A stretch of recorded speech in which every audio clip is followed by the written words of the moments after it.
Assalamualaikum warahmatullahi wabarakatuh. Saya Muhammad Ferdianto Rahman, NBI 1238030,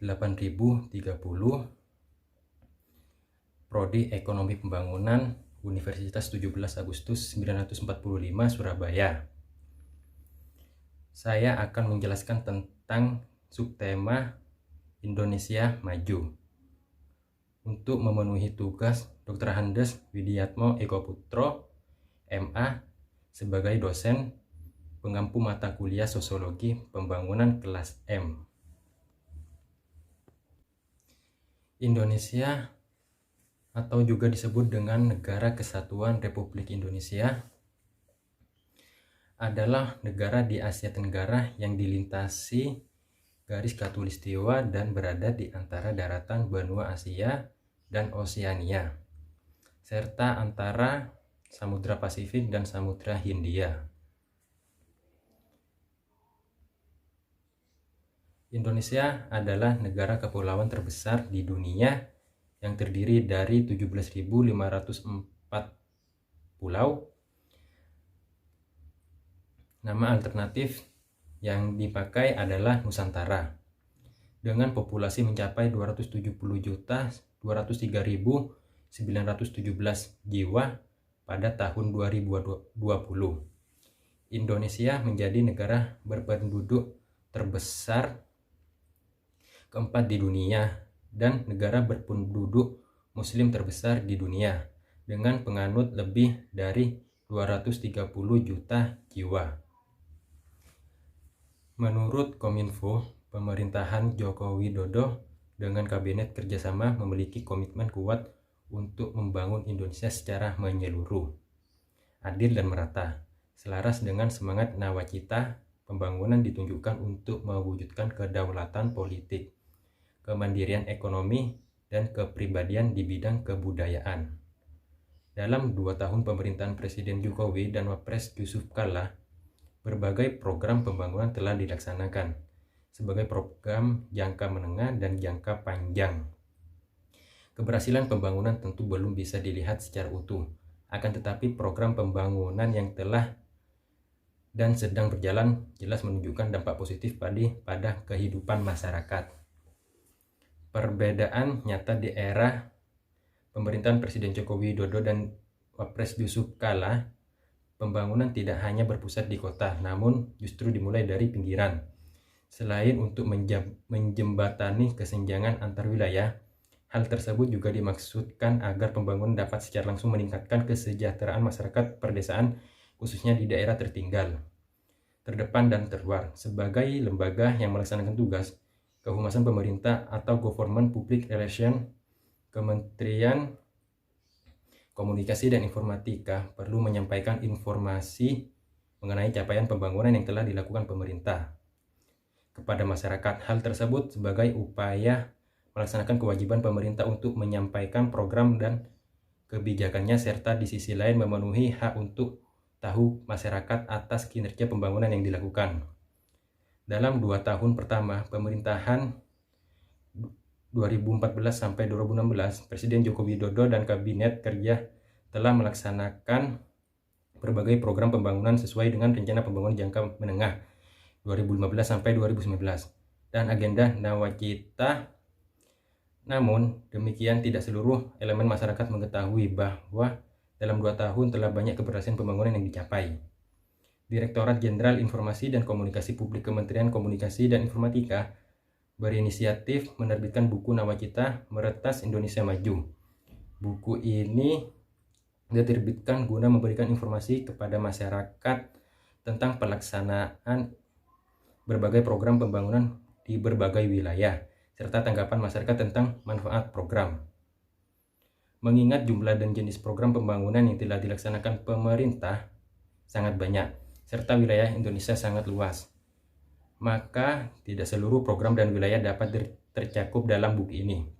Buku ini sekedar memotret keberhasilan pembangunan secara cross-seksional di suatu tempat dan suatu waktu, guna memberikan gambaran bahwa program pembangunan terlaksana dan berdampak nyata bagi warga setempat. Berikut adalah macam-macam strategi pembangunan Indonesia menurut ekbangsekda.bulelengkap.go.id. Macam-macam strategi pembangunan Indonesia. Salah satu konsep penting yang perlu diperhatikan dalam mempelajari perekonomian suatu negara adalah mengetahui tentang strategi pembangunan ekonomi yang dapat disampaikan adalah 1. Strategi pertumbuhan. Strategi pembangunan ekonomi suatu negara akan terpusat pada upaya pembentukan modal serta bagaimana menanamkannya secara seimbang, menyebar, terarah, dan memusat, sehingga dapat menimbulkan efek pertumbuhan ekonomi. Selanjutnya, bahwa pertumbuhan ekonomi akan dinikmati oleh golongan lemah melalui proses merambat ke bawah atau trickle down effect, pendistribusian kembali. Jika terjadi ketimpangan atau tidak merataan, hal tersebut merupakan prasyarat terciptanya pertumbuhan ekonomi. Kritik paling keras dari strategi yang pertama ini adalah bahwa kenyataan yang terjadi adalah ketimpangan yang semakin tajam. Yang kedua, strategi pembangunan dengan pemerataan. Inti dari konsep strategi ini adalah dengan ditekankannya peningkatan pembangunan melalui teknik sosial engineering, seperti halnya melalui penyusunan perencanaan induk dan paket program terpadu. Yang ketiga, strategi ketergantungan. Tidak sempurnanya konsep strategi pertama dan kedua mendorong para ahli ekonomi mencari alternatif lain sehingga pada tahun 1965 muncul strategi pembangunan dengan nama strategi ketergantungan. Inti strategi ketergantungan adalah kemiskinan di negara-negara berkembang lebih disebabkan karena adanya ketergantungan negara tersebut dari pihak atau negara lain. Teori ketergantungan ini kemudian dikritik oleh Kothari dengan menyatakan teori ketergantungan tersebut memang cukup relevan, namun sayangnya sudah menjadi semacam dalih terhadap kenyataan dari kurangnya usaha untuk membangun masyarakat sendiri atau self-development.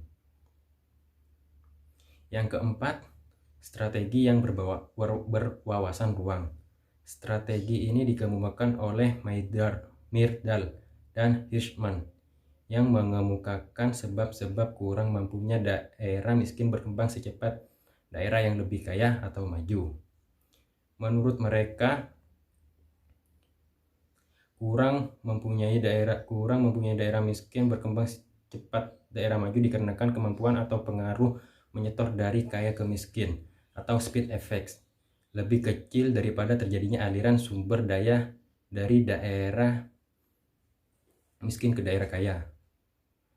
Perbedaan pandangan kedua tokoh tersebut adalah bahwa Myrdal tidak percaya bahwa keseimbangan daerah kaya dan miskin akan tercapai, sedangkan Hirschman percaya sekalipun baru akan tercapai dalam jangka panjang.